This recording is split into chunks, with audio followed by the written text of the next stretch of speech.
Cette année, pour 2025, Ski-Doo n'ont pas de modèle complètement nouveau, mais on est venu faire un réajustement au niveau des différents modèles.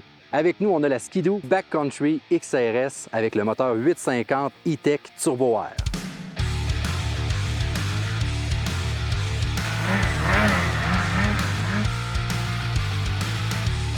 L'année dernière, Ski-Doo avait introduit le 850 E-Tech Turbo Air en sentier avec le MXZ XRS Compétition Package.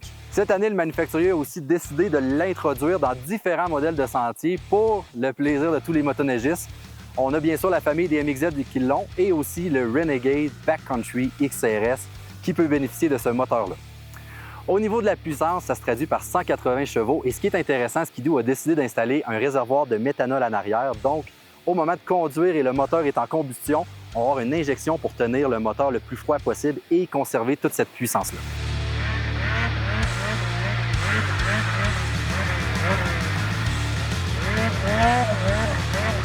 Autre nouveauté sur les Backcountry XRS cette année, on est possible d'avoir deux configurations au niveau des écartements de ski. Donc, on le connaît, on a la 39 pouces avec les skis DS4. On a bien sûr les super suspensions KYB de 36 ajustables avec un clicker.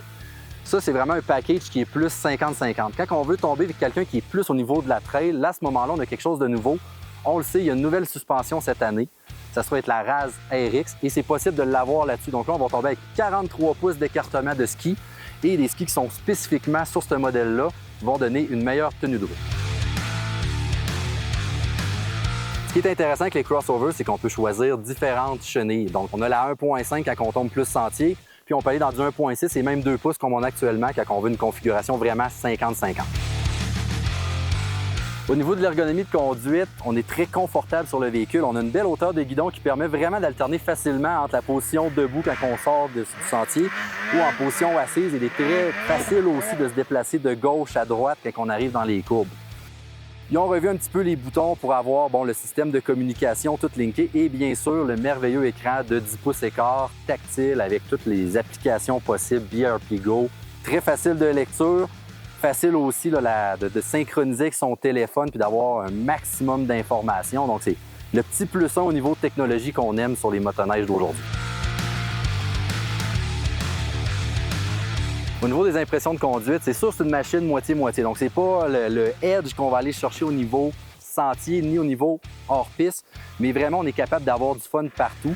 Puis l'ajout de performance, le 850 E-Tech Turbo Air, est-ce qu'il vaut vraiment chaque dollar qu'on dépense de plus? Personnellement, je trouve qu'à sea level, donc au niveau de la mer au Québec, je trouve pas que les quelques milliers de dollars qui sont nécessaires vaut la peine.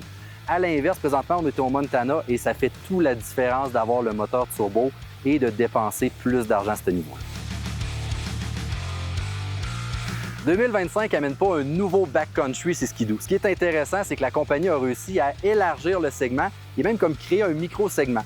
Dans le sens qu'on va avoir un écartement de ski de 43 pouces pour ceux qui font plus de sentiers ou 39 pouces pour ceux qui font un peu plus de hors-sentier.